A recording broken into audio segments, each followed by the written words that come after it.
মনের মধ্যে ছোট্ট কুঠিরে মা কাঁদিতে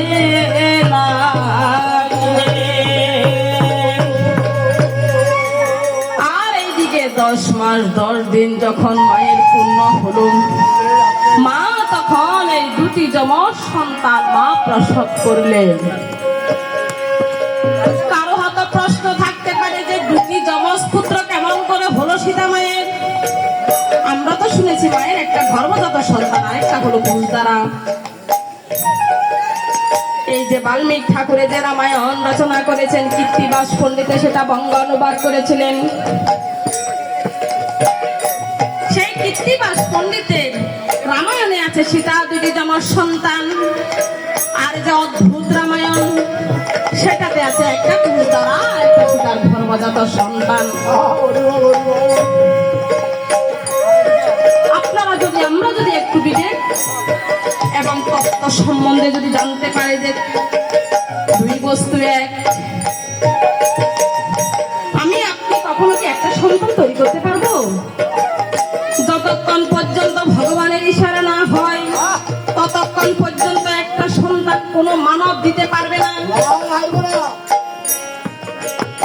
তদ্রূপ এই যে ত্রেতা যুগের ভগবান ছিলেন কে? শ্রীরামচন্দ্র। আরে মুনি ঠাকুর কার তপস্যা করতেন? শ্রীরামচন্দ্রের তপস্যা করতেন। যখন মুনি ঠাকুর এক তার লবকে হারিয়ে ফেলেছেন, তখন শ্রীরামচন্দ্রকে আরাধনা করলেন, আর শ্রীরামচন্দ্র আশীর্বাদে সেই কুশ দ্বারা একটি পুত্র নির্মাণ করিলেন। তাহলে সেটাও কার সন্তান? সেটাও শ্রীরামচন্দ্রের সন্তান। আপনি বলতে পারবেন এই সন্তান আপনার? হয়তো আমরা মায়ার মোহতে মজিয়ে আমরা বলতেছি যে এটা আমার সন্তান, কিন্তু না, এটা আমার সন্তান না, এটা হলো নাথ গোবিন্দের সন্তান।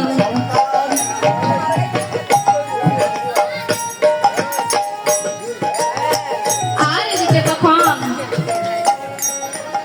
এই দুটি পুত্রকে নিয়ে মা তখন কাঁদিতে লাগলেন। আর মা এই দুটি পুত্রকে নিয়ে মা সুখ দুঃখের কথা মা বলিতে লাগলেন।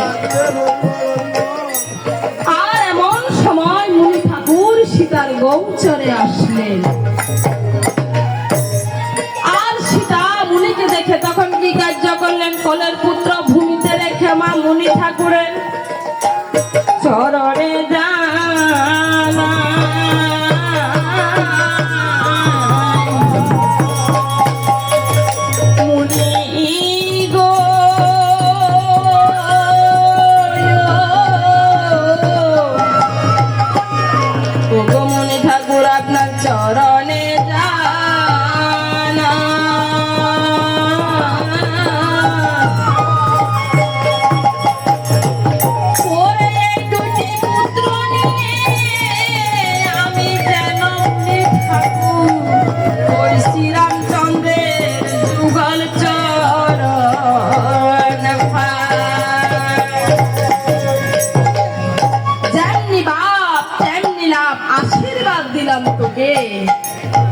এবার মনে এসেছি মা গো, ভিক্ষা দাও আমাকে।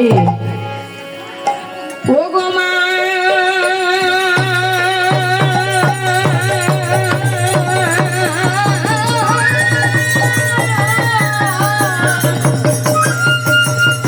ওরে জানো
আমি যেদিন জন্ম হয়েছিলাম পিতা জনকের ঘরে, 6 দিনের দিন ব্রহ্মায় আমার কপালের লিখন লিখিতে গেলেন। ব্রহ্মার কলম ছিল ভগ্ন দোয়াতে, না ছিল কালে। ওরে কোদ লিখল গো ব্রহ্মা,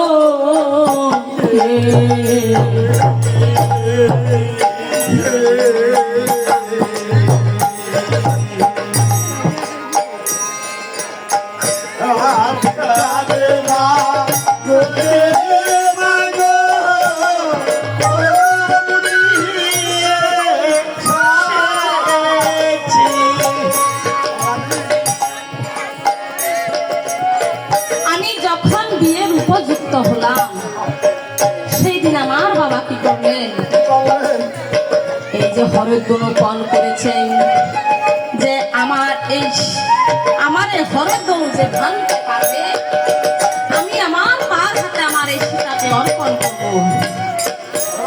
তখন কত দেশ থেকে কত রাজপুত্র গেলেন, আর এই স্বয়ংবর সভাতে কত রাজপুত্র সেইখানে উপস্থিত হলেন।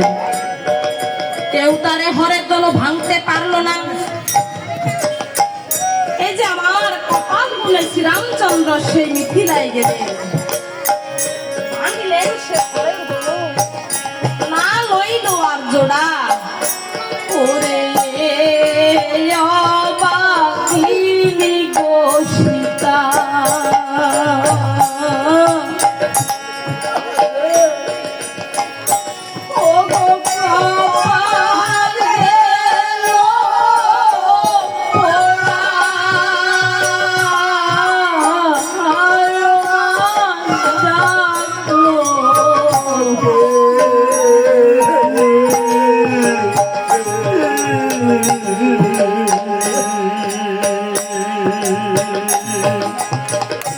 সেদিন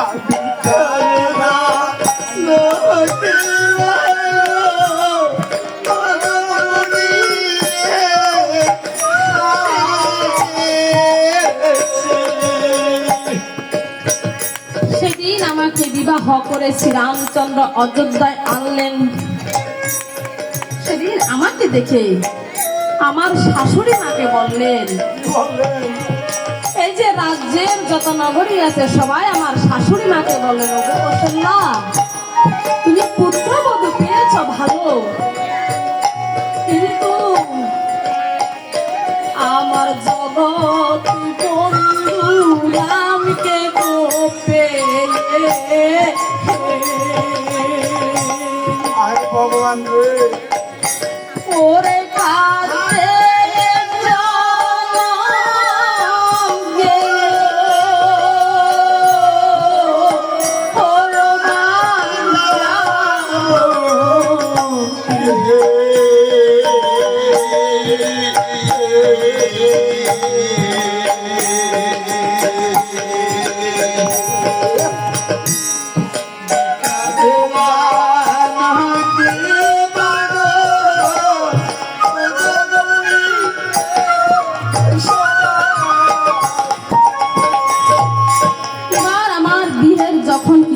হলো, এই পাত্র মিত্র সবাই আমার শ্বশুরকে বললেন, ওগো মহারাজ, এই ত্রেতা যুগের আয়ু তো হলো 10,000 বছর, তার মধ্যে আপনি 9,000 বছর রাজত্ব করেছেন। এবার তো আপনার বংশের নিয়ম অনুযায়ী আপনার জ্যেষ্ঠ পুত্র এই বংশের রাজা হবে। এবার আপনি তার হাতে আপনার এই রাজ্য ভার তুলে দিন। আর সেদিন কি করলেন আমার পিতা, আমার শ্বশুর, এই পাত্রমিত্রের কথা শুনে আমার শ্বশুর সেদিন কি কার্য করলেন, সবাইকে বললেন, হে পাত্র মিত্রগণ, তোমরা অধিবাসের আয়োজন করো এখন। এবার আমি আমার জ্যেষ্ঠ পুত্র শ্রীরামচন্দ্রের হাতে আমি আমার রাজ্য ভার তুলে দেব। ভুগুণগদণ্ড চন্দ্ররা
পরে মানসুমতি পরে মানসুমতি পরে ওরে ভাই লক্ষণ বলিয়া গো মারিচ ডাকিতে লাগিল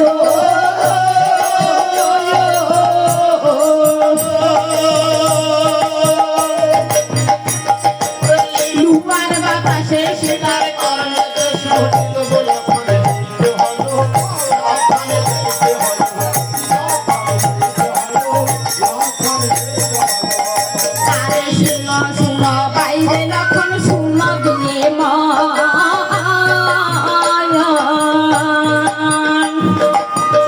সোনা বরে লক্ষণ সোনা দিলে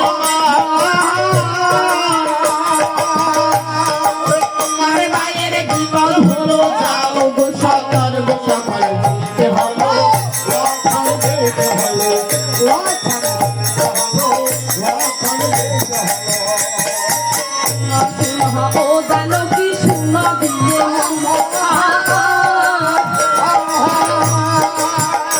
আরে শুনো শুনো ও জানো কি বলি যে তোমার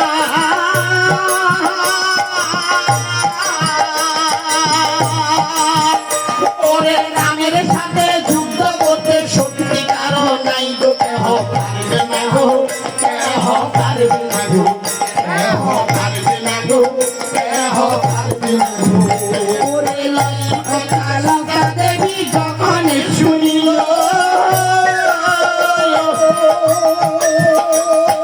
আর সীতা দেবী যখন এই কথা লক্ষণের কাছ থেকে শুনলেন সীতা দেবী লক্ষণকে কহিতে লাগলেন ওরে লক্ষণ ছিল লক্ষণ তোর মনের আশা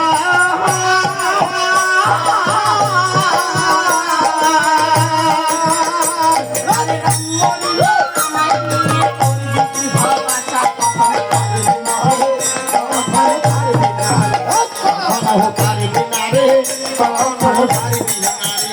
ওরে লক্ষণ ধার্মিক লোক মনে নাই পাশা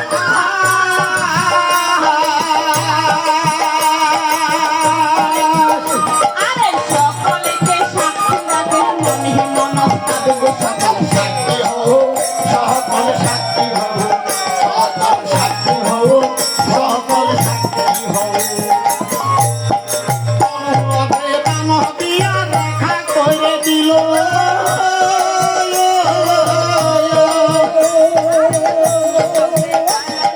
সীতাকে প্রণাম করি লক্ষণ ছেলে গেল জানকী বসে থাকো জানকী বসে থাকো জানকী বসে থাকো জানকী ওরে সীতাকে প্রণাম করি লক্ষণ চলে গেল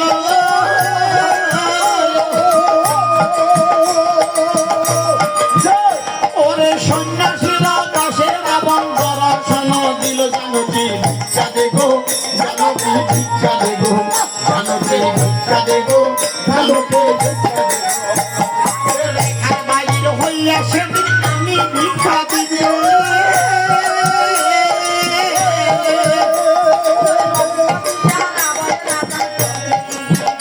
আমায় নিও না গো আমায় নিও না গো আমায় নিও না গো আমায় নিও না গো আয়ু কাটলো পাকা দুরন্ত রাবণ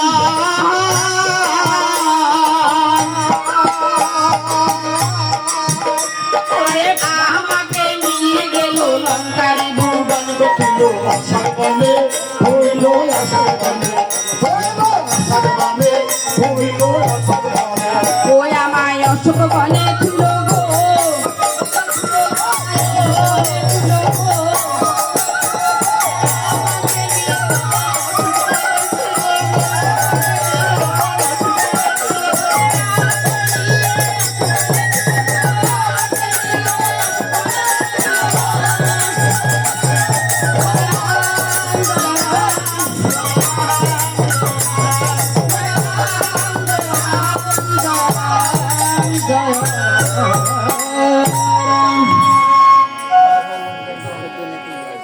অগলক্ষ্মী তুমি অনেক দুঃখের কথা আমাকে শুনিয়েছ ওগো লক্ষ্মী সোনা দিয়ে মন আমি রাজা নয় ছাই না তোমার রাজ সিংহাসন। আর আর আমি ভিখারি নয়, চাই না তোমার এই বান্দারেরই ধন। তখন সীতা দেবী ভাবলেন, মনে বলছেন সে রাজার রাজ সিংহাসন চাই না, আবার সে বলতেছে ভিখারি নয়, সে বান্দারেরই ধন খানা চাই না, তাহলে সে চাই কি? ও বুঝেছি বুঝেছি মুনির মন, এই বনের মাঝে আছে একটি উচ্চ বৃক্ষ, তাই তার তলায়। ওগো মুনি ঠাকুর, সত্যি সত্যি বলেছে আমি ভিক্ষা দেব আমি, এবার তোমার মনের মধ্যে কি বাই আছে ভেঙে বলো তুমি।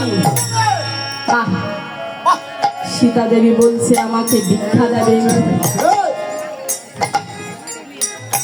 সীতা দেবী বলছে আমাকে ভিক্ষা দেবে, যদি সে আবার ফিরিয়ে যায়,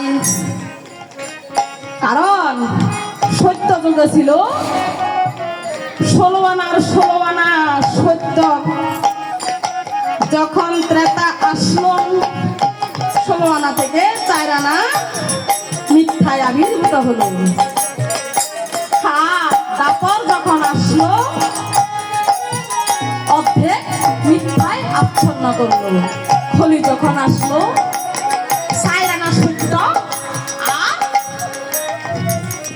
12 আনা হচ্ছে মিথ্যা, তাহলে তাতে মিথ্যার আবার ডুবে গেল না। যদি আমাকে সে ফিরিয়ে যায়, তাই আমি কি করবো জানো? আমি এই স্বর্গ মধ্য পাতাল আমি 3 দেশকে আমি সাক্ষী করবো, যাতে করে সীতা যাতে না ফিরিয়ে যায়। ওরে ভগবানেতে সাক্ষী থেকে চন্দ্র শুদ্ধ ভাই, সাক্ষী থেকে ভাই, ভগবানেতে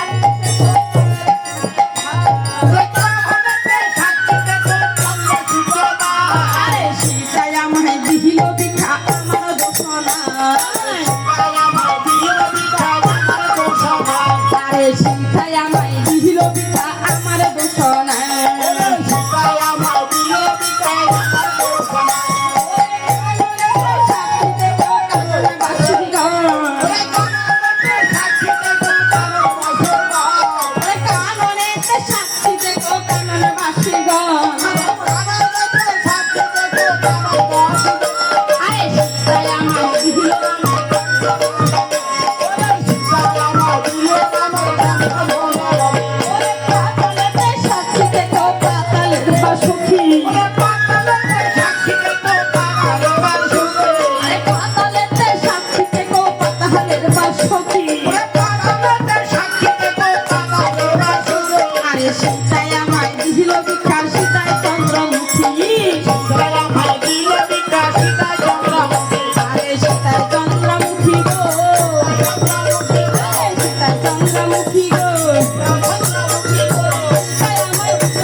কথাই তো মাগো তোমার সাথে আমি আলোচনা করেছি, ওগো লক্ষ্মী শুনো দিয়ে মন, তুই একটা শাস্ত্রের কথা মাগো তুমি করো না আলাপন। সত্যের কারণে কুর্ম ধরেছে মেদিনী, সত্যের কারণে সদায় গঙ্গায় পানি, সত্যের কারণে চন্দ্র সূর্য গগনের উদয়, আর সত্যের কারণে বায়ু সদায় মন্দ। সত্য না থাকিলে কি মৃদু মৃদু কি বাতার বহে, সত্যের কারণে মৃদু মৃদু বাতার বহে, সত্য